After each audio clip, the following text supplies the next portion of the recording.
For many of us, it's that first real connection with nature on a grand scale. Its expansive beauty so accessible and inviting. Its rugged wilderness a challenge for any adventurer. Beginning as early as 1911, this contested landscape was touted as national park material. But in 1972, all this became the Sawtooth National Recreation Area, administered not by the National Park Service, but by the U.S. Forest Service. How this came to be is a story worth the telling, for it was here at the base of Castle Peak in the White Cloud Mountains that a major environmental battle played out, one that galvanized a constituency for special places and helped elect a governor. What they wanted to do was a crime. And I said, no, we're not going to let that happen. And we didn't. It was that defiant no in the heart of the White Clouds that ultimately led to the protection of the Sawtooths. As we mark the 40th anniversary of the creation of the Sawtooth National Recreation Area, it's fair to ask what was gained and what might have been lost, and what is yet to be considered.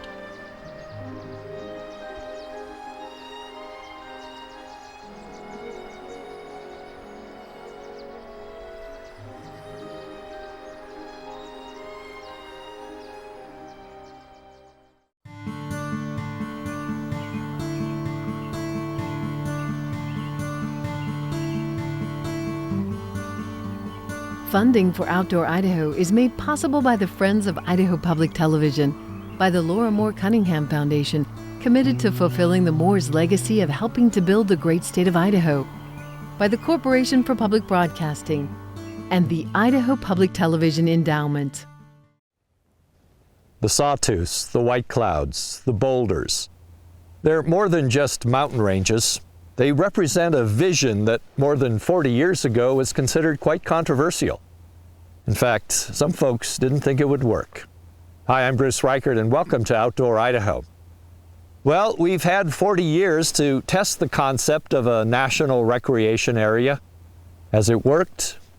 We'll look around, see what's here, and also what's not here.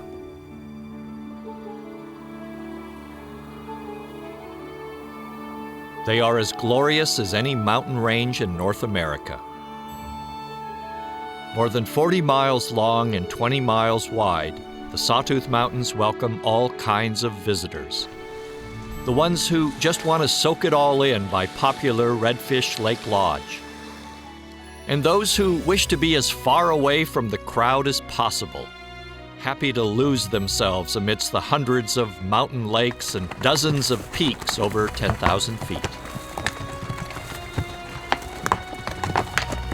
The Sawtooths may be Central Idaho's most recognizable mountain range, but it is by no means the only one in this national recreation area.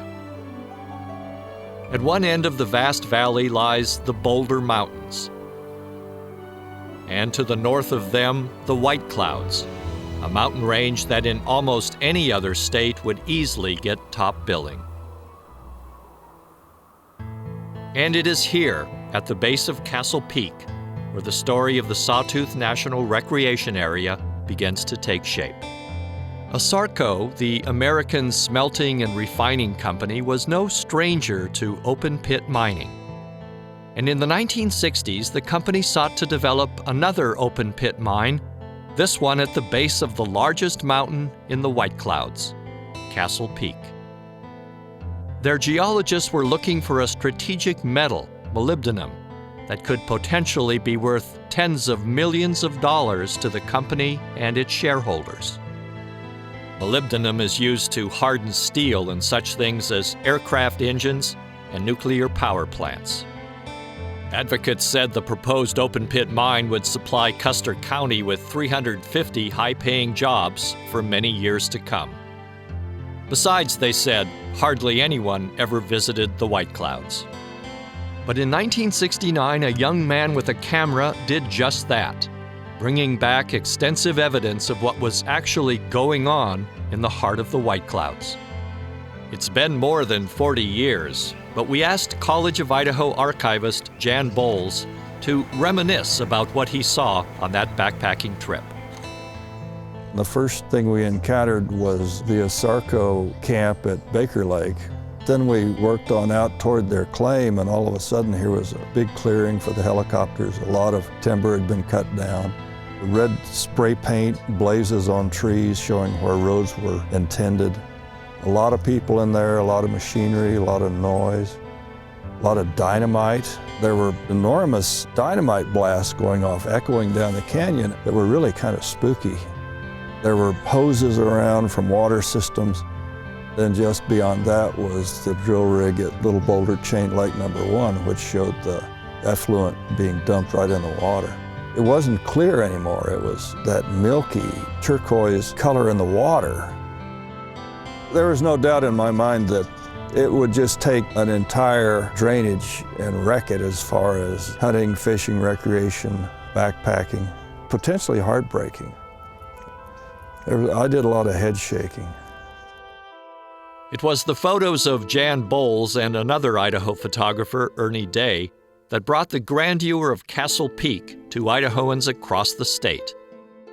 Ernie Day had done aerial photos of Castle Peak early on, actually before we made our trip. His pictures were widely distributed because they were wonderful pictures, and that was very influential.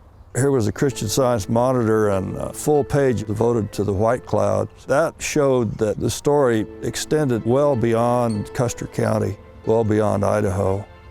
Being part of that was a gratifying feeling.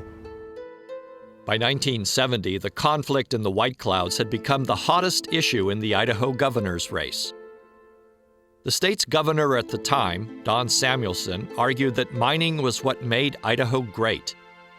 And besides, he said, the open pit mine would eventually be converted into a new lake. But to his Democratic challenger, Cecil Andrus, the White Clouds represented some of the best that Idaho had to offer. What they wanted to do was a crime.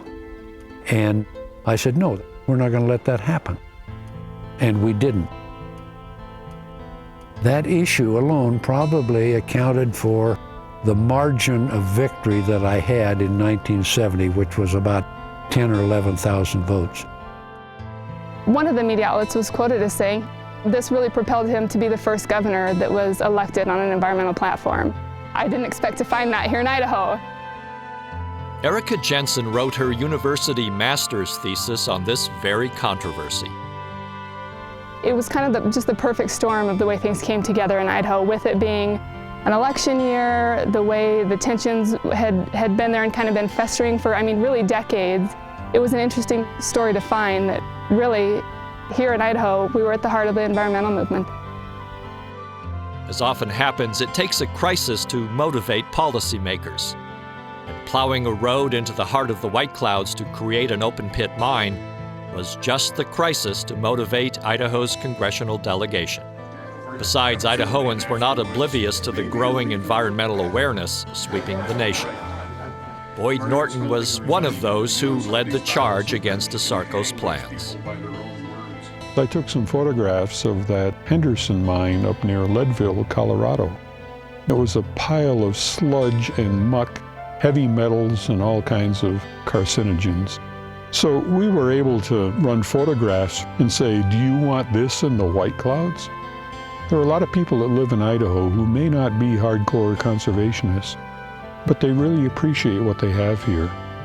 And when you have something that's so threatening and damaging as an open pit mine, I think that makes people sit up and take notice. Norton and his Greater Sawtooth Preservation Council lobbied for a national park, one that would encompass parts of the Sawtooths and the White Clouds. A national park is something kind of sacred in the minds of many people. So it really was important, we felt, to push for a national park. Of course, later we got talked out of it. I've met with Frank Church quite a few times, and we decided if you make this beautiful valley a park, it'll attract so many people that they'll tromp over one another. It can't stand that much pressure. Also, you couldn't allow hunting and fishing, which was a big thing here. One of the few times we differed with some of our other conservation friends, we said, NRA is the way to go. Was that right? Was that wrong? I don't know, but that's the way it went. Former Idaho Congressman Orville Hansen remembers the battle on Capitol Hill to establish the National Recreation Area. In fact, it was his bill on the House side that ultimately carried the day. But Hansen first had to convince the committee chairman, a friend of mining interests, to schedule a hearing. And things were not going well. It took the efforts of Idaho's other congressman at the time, James McClure, to help broker a deal. He joined my bill. He joined as a co-sponsor of my bill when he finally did that and told the chairman we'd like to have hearings and move this forward. That was what did it. Still, many in the emerging environmental movement wanted a national park and were looking for ways to scuttle the bill. Had the environmental movement been organized as it later was, they could have flooded the Congress with telegrams and they could have killed that bill or sent it back to committee. That would be the end of it. Had we not passed that bill at that time, you would be looking wall-to-wall development in this valley. I think maybe one can say the good Lord was with us on this one, and we have preserved and will for all time one of the greatest scenic treasures on the earth. When the Sawtooth NRA became law in 1972, not only did America have a new national recreation area, but there was also a new wilderness area, the Sawtooth Wilderness, right in the heart of the Sawtooth National Recreation Area. It's a wilderness showcase with more than 200,000 acres of jagged rocks, forested valleys, and alpine lakes. This is an area of stunning vistas and impressive natural wonders. I think the Sawtooth Wilderness stacks up with, frankly, any wilderness in certainly the lower 48, but I think in the entire U.S., because we have all the classic mountain qualities, great vertical relief, 500 alpine lakes, great opportunities for solitude, all the classic qualities that people think of when they think of wilderness. Jeff Bitton owns Mystic Saddle Ranch and loves helping people experience these mountains.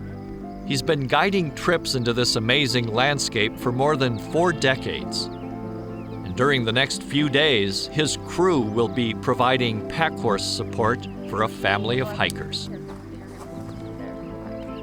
Today we're going to start here at Petal Lake at the horse transfer camp. We'll climb up over the moraine and back down into the Toxaway Lake drainage, and then up over the top, and you're right in the middle of the Sawtooth, so you get to see all kinds of peaks. And then we'll drop down to Edna Lake where our base camp will be. This is a dream come true for the Peterman family. To celebrate her 60th birthday, Debbie Peterman chose a horse-supported backpack excursion into the Sawtooth Wilderness. She happily hit the trail with husband Brian, 2 daughters, and a son-in-law. I said, I'm going to do a big trip with the family for 5 days, just to get the full wilderness experience. When you're out there in the woods and the families together, it's just a really special time, and it's so beautiful. And it's so remote. I just feel like we're the only ones out here. Starting from Pettit Lake, the group had about 13 miles of hiking to reach their base camp, taking them past several lakes, including Farley, No Name, and Edith. The horses and mules follow, carrying most of the gear and supplies needed for their adventure. As the hikers approach their destination at Edna Lake, they're thankful they didn't have to carry everything in on their backs. When we saw Edna, we were getting tired. By that time, 10, 11 miles into the hike, When we saw the lake, it was, thank goodness, we're almost there. And of course, it looks like you can just reach out and touch it, and you got about 100 more yards to go, but we still had a couple miles, I think, to get down to the lake, but it just looked absolutely gorgeous. Having an outfitted trip means they don't have to set up camp. And instead, they can just appreciate the splendor of this place. After a peaceful lakeside evening, a new day dawns on the Petersons' perfect getaway. It's just a beautiful spot, very quiet. I love the quietness. When I go hiking or get up in the wilderness areas, it's the only time I fish. I just love to do the fly fishing up here in these beautiful places. Everything slows down, and it's just very enjoyable to me, and I know I get a lot out of it. If they want to experience a wilderness adventure, this is king of the road. I don't think you can top this. This is my favorite place in the whole state.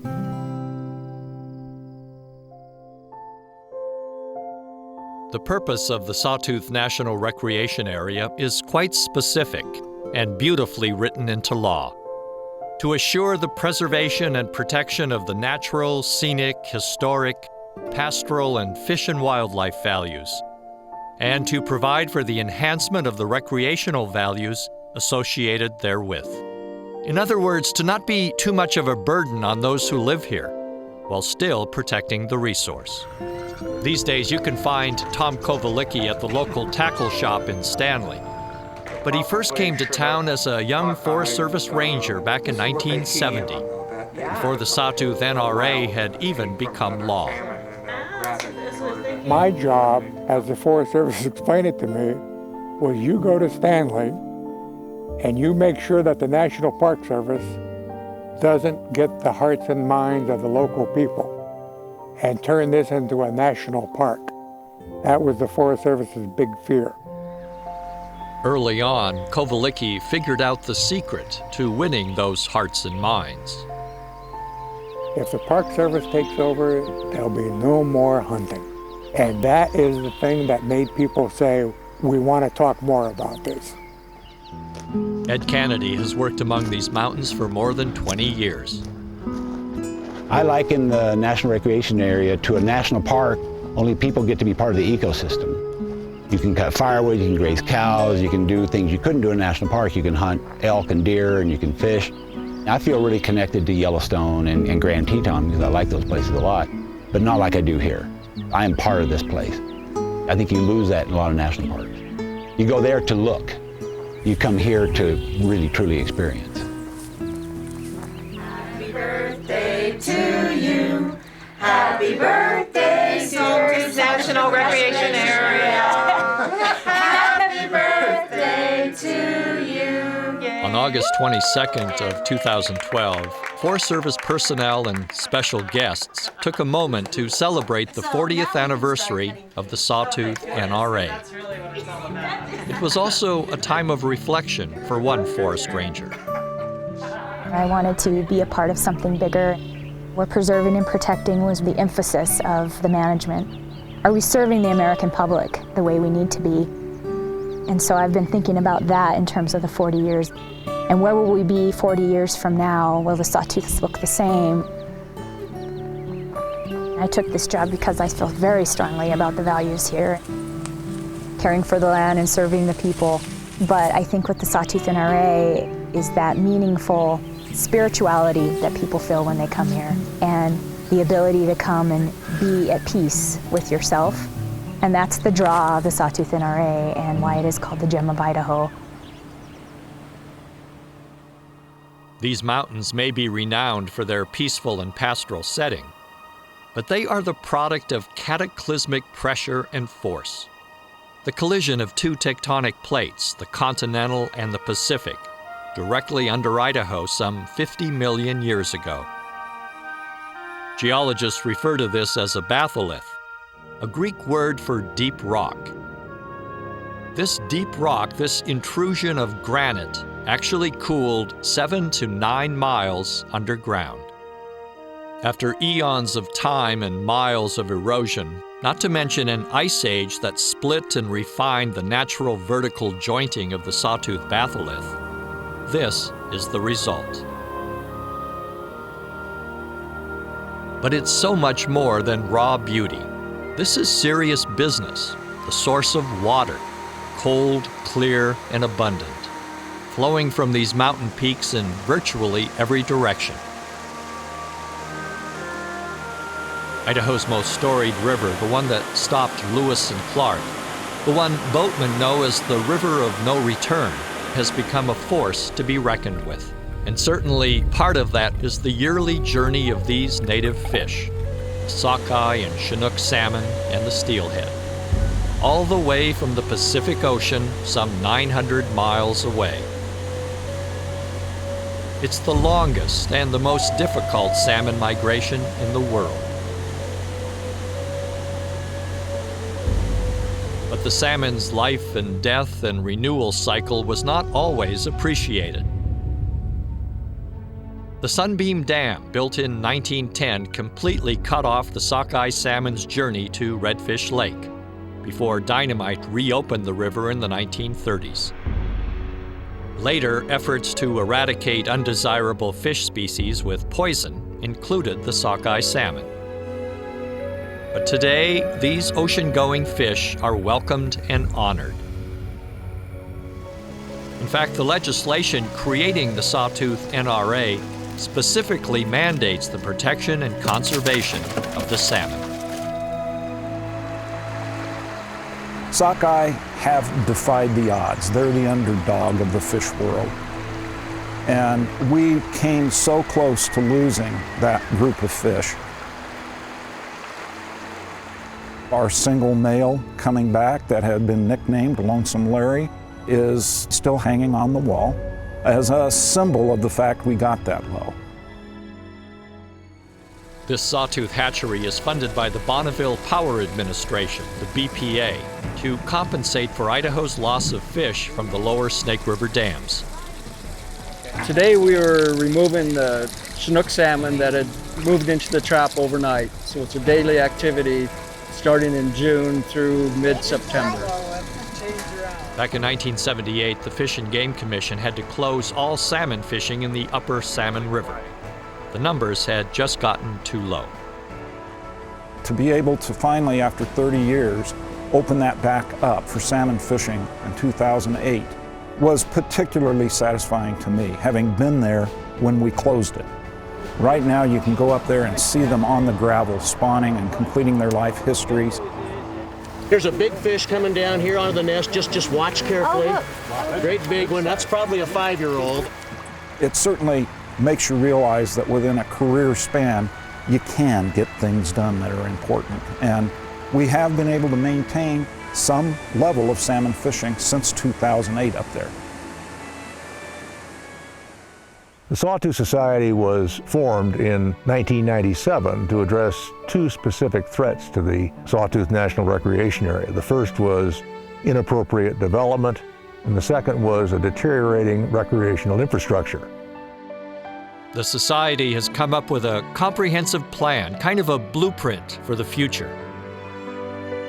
And perhaps most importantly, it has helped secure more than $17 million in funding for conservation easements on much of the private land in the Sawtooth Valley.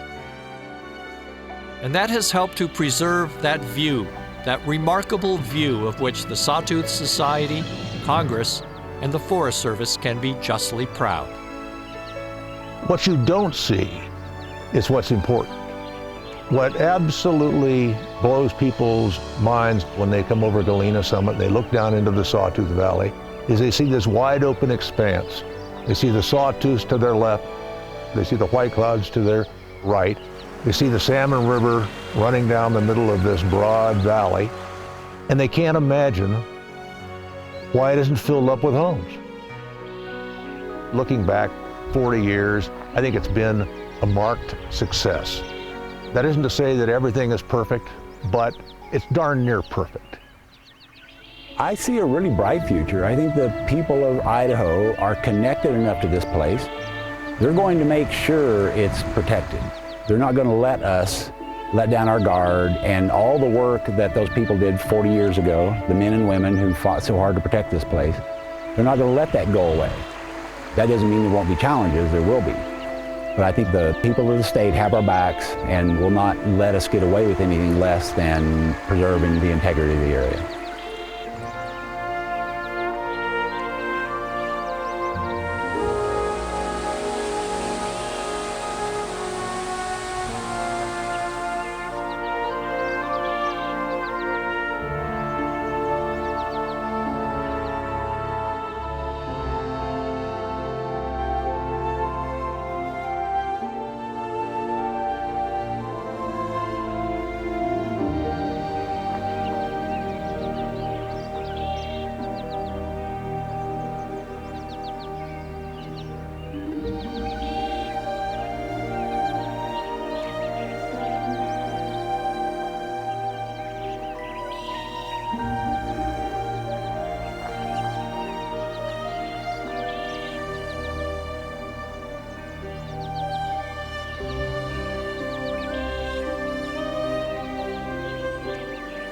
Funding for Outdoor Idaho is made possible by the Friends of Idaho Public Television, by the Laura Moore Cunningham Foundation, committed to fulfilling the Moores' legacy of helping to build the great state of Idaho, by the Corporation for Public Broadcasting, and the Idaho Public Television Endowment.